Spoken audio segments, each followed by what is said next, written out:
Greetings, travelers, for I have journeyed far and distant lands to bring you...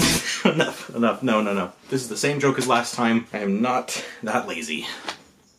Welcome to episode 5 of High Score. This time we're going to try something a little different and make 2 tracks for 1 town. See, originally in this episode I was going to make 2 distinct towns, but I liked the first one I made so much that I knew I just had to develop it further. I'm really glad I made this decision because I really like the music that came out of this episode. With that, let's jump right in. Yeah, I don't know if that's gonna stay in future episodes.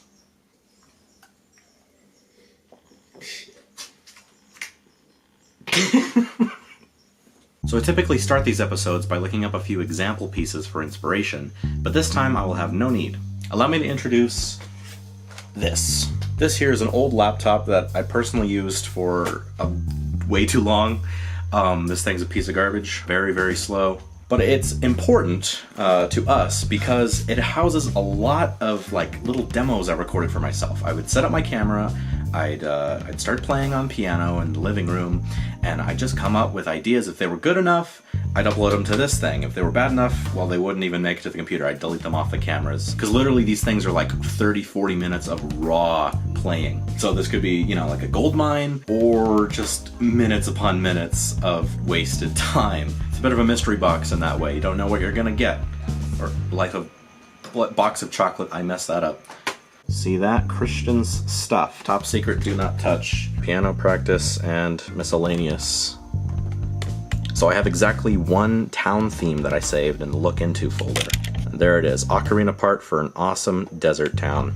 So I have not clicked on this file since I last made it, February 11th of last year. I still distinctly remember how it goes. It's kind of weird recording this because like you don't really see my finger position, do you? No, not really. Or somewhat.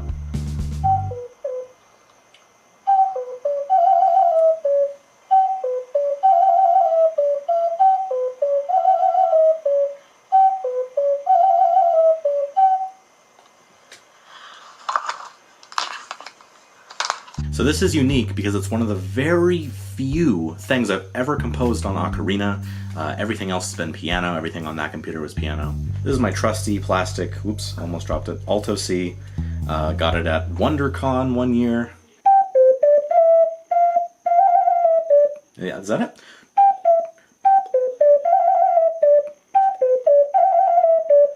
So like the file said, this was for a desert theme, right?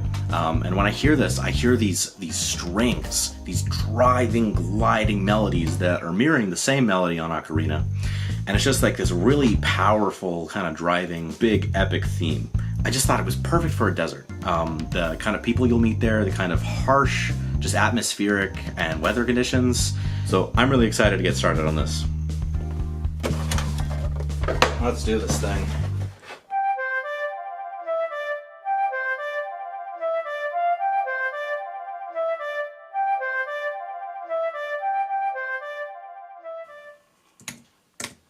Smart strings. Well, we'll see how smart they are.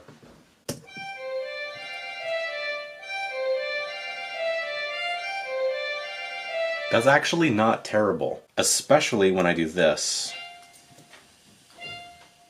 And then kind of glide into that note, which is very imprecise here, but something like that. What if I double this, but an octave below?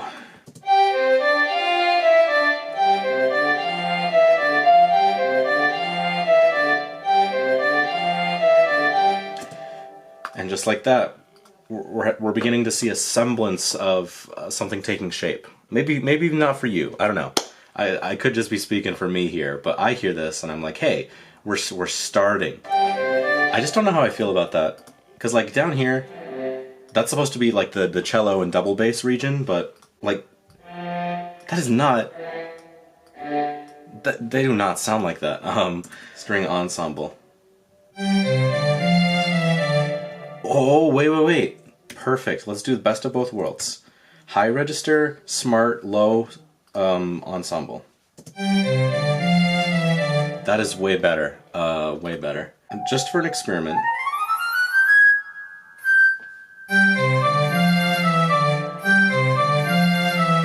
This sounds like a very cheesy, if I just left it like this would sound like those period pieces set in like the Middle Ages, like the Renaissance Fair. You know those sitcom episodes where they go back in time? I'm the guy they'd hire to make a piece like this to be the backing track for one of those, bro, we're back in the medieval times episodes. This is the fair theme when you go into the town square.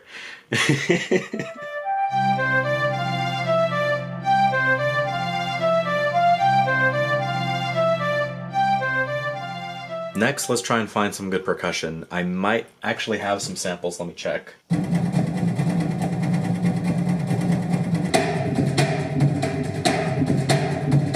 These are way too intense for a town. Yeah, I downloaded all these in episode 2 when I was doing Conquering Kamiko and the Palace of the Fire Devil. I only used one of these, which was that one. Yeah, ooh, okay, so when the strings come in,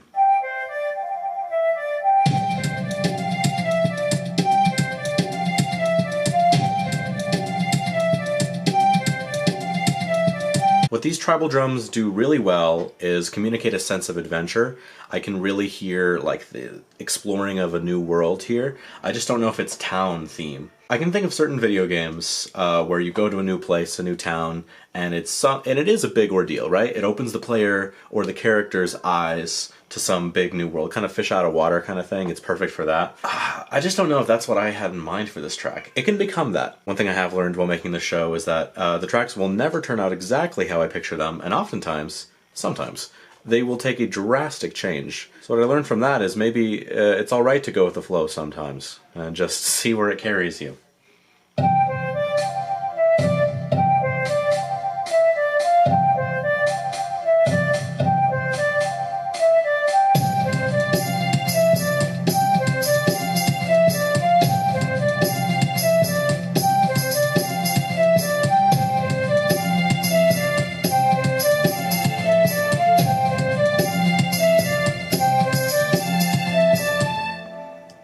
Like, I don't know about you guys, but that sounds pretty dang cool. I'm getting kind of stoked. So this is what we started with initially.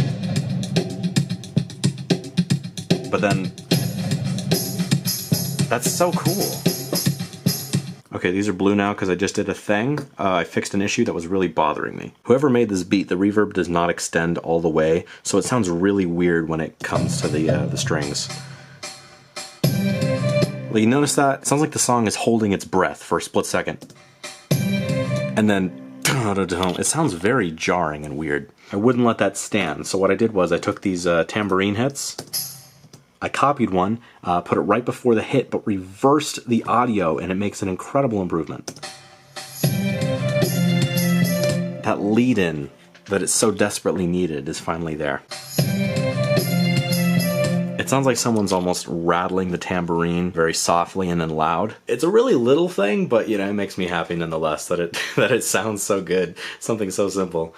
Okay, listen to it again. I'm gonna go to sleep. We'll work on the track again next morning after this break.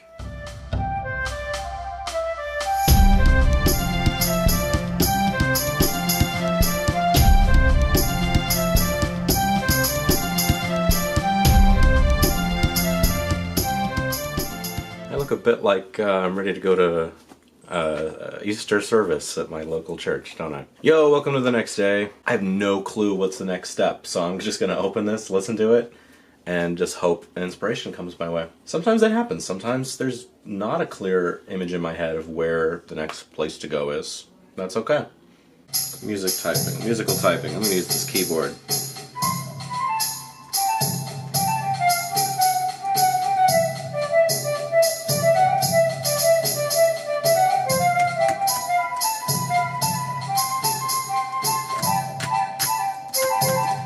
Forget this. Alright, so what if this is going to be easier if I compose on this thing again? The original instrument, the original melody was composed on.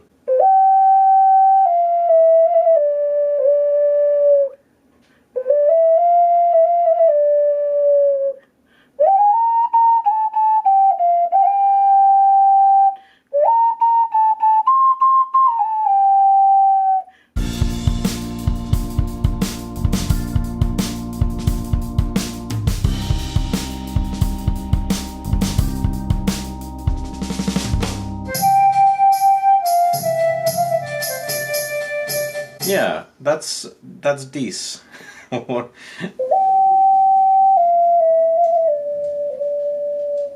And did you see how I controlled the pitch? I can do that with my mouth because I'm controlling the flow of air. GarageBand, I don't think I can like change the pitch like that all willy-nilly. I've never found a way to do that. But look what I found. Pitch bend. Yep, it was hiding the whole time. Take a look at this.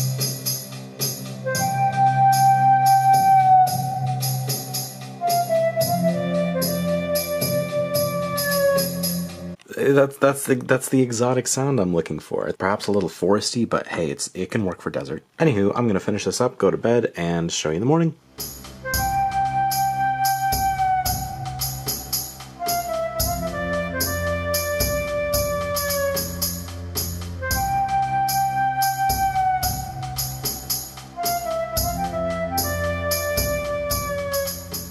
So emotionally, the chorus needs to hit like really strongly, and then we need to calm it down when we get into here. It's kind of like when you enter this town, you see the big buildings, you see the people, it's like whammo, kind of intimidating, right? But then once you really get to know the place, it's pretty great. You know, the people are really nice here. Ideally, I want that to be represented in the structure of the theme itself.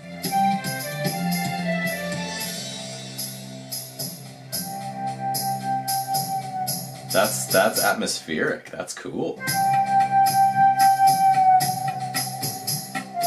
So this is all good and all. I like the simple roll, I like the tabla, but let's get to the real meat and potatoes. What is my like foundation strings going to work?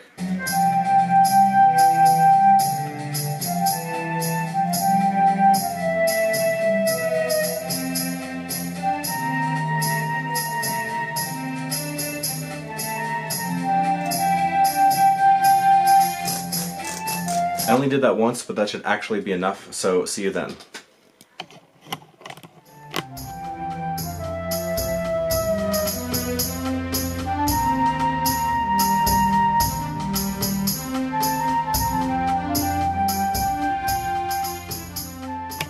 Boom! I think that's pretty cool. I think it's even a little like Jurassic Parky at first, but then it's like Twilight Princess. That is to say, I think it sounds pretty epic adventure.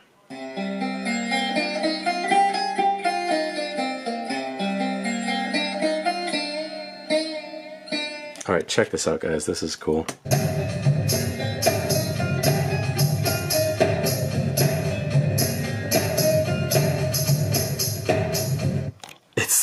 It's such an interesting change of pace. I want this track to take the viewers on a journey. Things were slowing down for a bit, but right before you got too comfortable, I swept the rug out from under you. All of a sudden, there's new tension. And like, I really want there to be like chanting, like, ha, ha, cool, like guttural noises.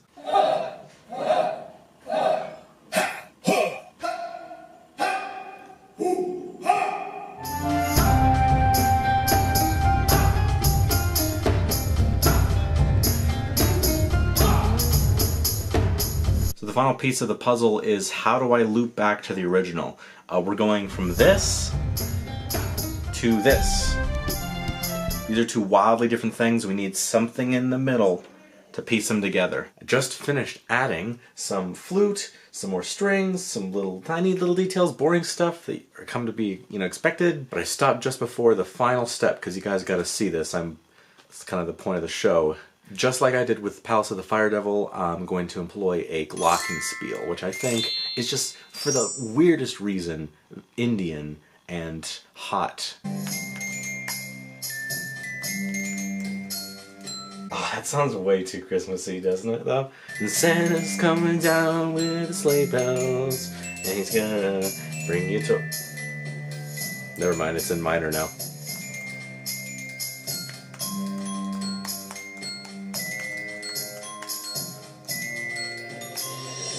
That was not bad. That was actually okay. I'm gonna base this off of that riff, because I think that's cool. It's time to name the track. Oh, not Arabic desserts. Nice to see Google had a sense of humor. That's cool. Q'ahluut. But these, wait, these famous structures that I've seen all my life in pictures are called Q'ahluuts. You know what I can do is I can further, like, disguise the name. Like, instead of K-A-L-U-T-S, it'd be like Q''A-H-L-U-U-T. What if the story is, like, the town of Q'ahluut is, like, so luxurious and amazing that weary travelers swear it's a mirage because it's so great. So, like, the Mirage of Q'ahluut, that kind of sounds like it's like a Middle Eastern, like, folk tale. The Mirage of... what did I say? Q'ahluut. Yeah, that looks awesome. So, I hope you enjoy the Mirage of Q'ahluut. And after the track, I'll see you the next morning.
So ever since episode 2, basically I've always tried to make 2 very different tracks.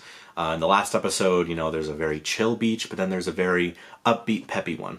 But I'm thinking about this imaginary desert town of Q'ahluut that I just invented, and I don't want to give that up quite yet. I want to develop that even further, and I want to make another track for Q'ahluut. And I got this idea all because I was actually looking for images to use in this episode while I'm filming to save time, and I found this. I think this is just wonderful. The brushstrokes are really gorgeous. This is by Noah Bradley. So it was while looking at this image that I had the idea of what are the back streets of Q'ahluut like? The dark alleys that no one wants to go to. If you're there, you know, it's black market, kind of really shady stuff. So what I want to do now is explore musically what these back streets of Q'ahluut sound like. That's actually, I'm going to name it the Back Streets of Q'ahluut. There, name.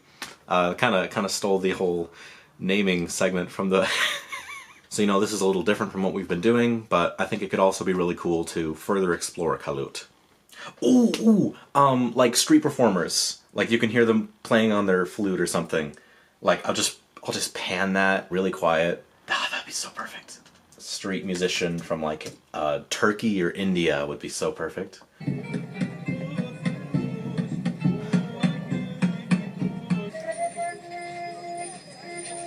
cars, though. There ain't no cars in my Q'ahluut. Istanbul.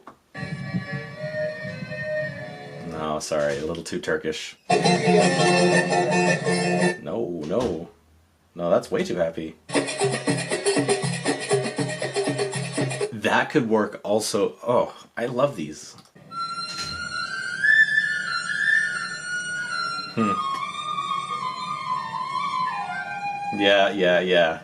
Yeah, that's good. That's good too. So I'm feeling something like something tabla.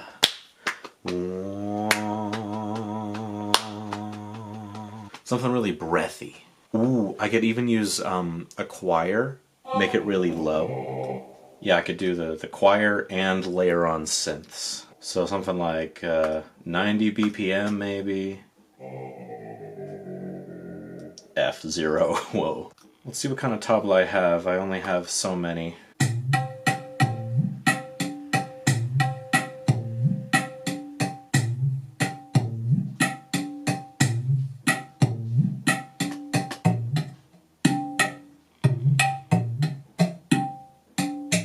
Yeah, it's down between these two. I'm gonna do both. ¿Por qué no los dos? Hold El Paso. Do a battle.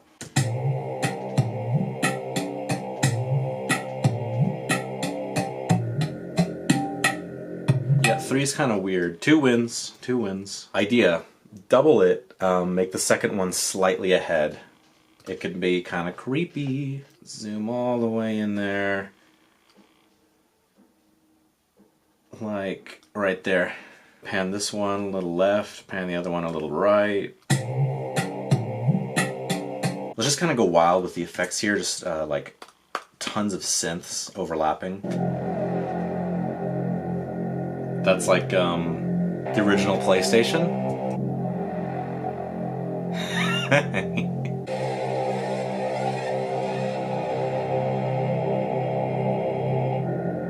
That's kind of nice. It's eerily calming.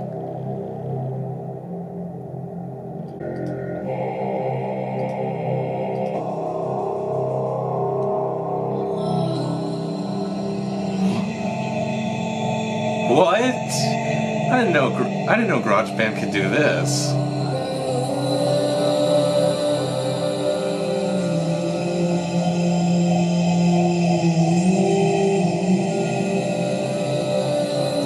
Sounds amazing. That sounds so rad.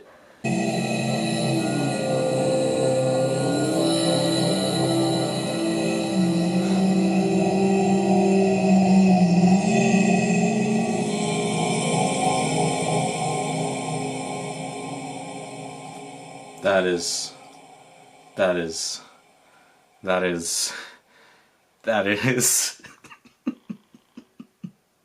That's really cool. That's going in the track. Whoa, my face is like tensing up from like smiling. Like, whoa. I'm just still very like taken aback by how simple but effective the Apple Ghost Voices instrument is. Seems to be real human voices in there. If I recall, I was in a similar state of mind while making Palace of the Fire Devil. I was really surprised by how, like, really chilling it sounded. And at that time, I watched the footage back now and I'm like, you know, it sounds really cool. But I distinctly remember while filming that I actually felt unnerved by the patch that I just created.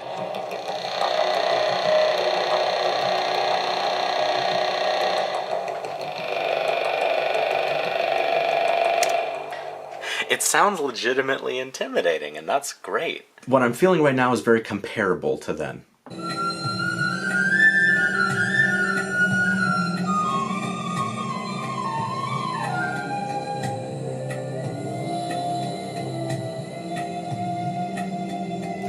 Whoa.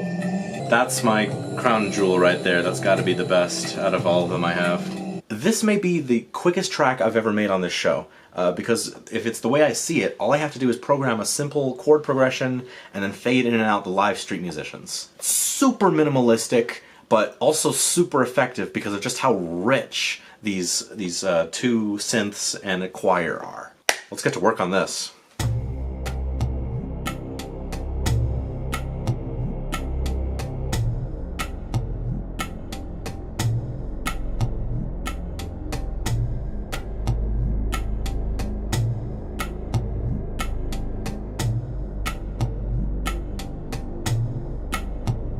And with that, ladies and gents, I do believe that was the quickest track I've ever made on High Score. That's right, just one stage montage. And since I already named it at the start, the only thing left for you to do is listen. Please enjoy the back streets of Q'ahluut.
Thank you for watching another episode of High Score. I really love how I was able to exercise even more creativity in the world building of the fictional town of Q'ahluut.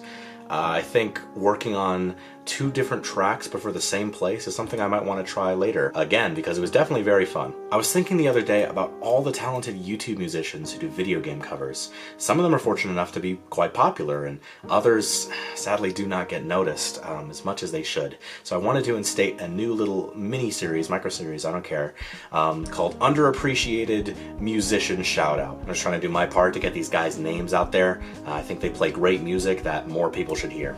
So first guy I'd like to shout out is Cello Bassett. This guy has around 5,000 subs. He does cello video game music covers, but sometimes he'll sneak in another instrument that's not cello. He mostly covers Zelda songs and lots of Nintendo stuff as well. Here's a quick snippet of some of my favorites he's played.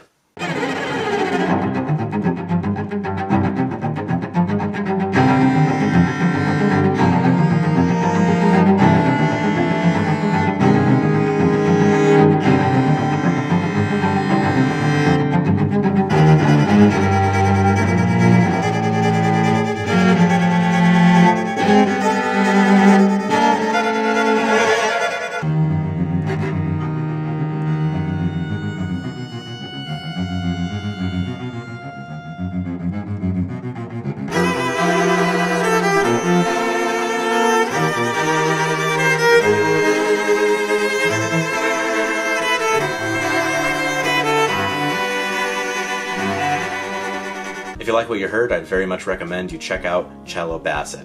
With that, I thank you for humoring me and my visions of a make-believe desert. I thank my patron Salricitai, and please stay tuned for the next episode of High Score and the debut of a brand new series, the announcement for which will surely be on my Twitter. That is where I put all my announcements if you're not already following me. Thanks, guys! Also, I'm seriously trying to learn how to play uke. I thought maybe you guys would be interested. That's been going on for a couple weeks. It's pretty fun. It's a lot better than guitar. Frickin' hurts my fingers, guitar, but this is much easier, much more friendlier.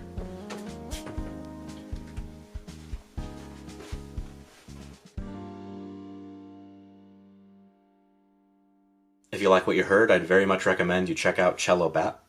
Ugh, dang it. If you like what you heard,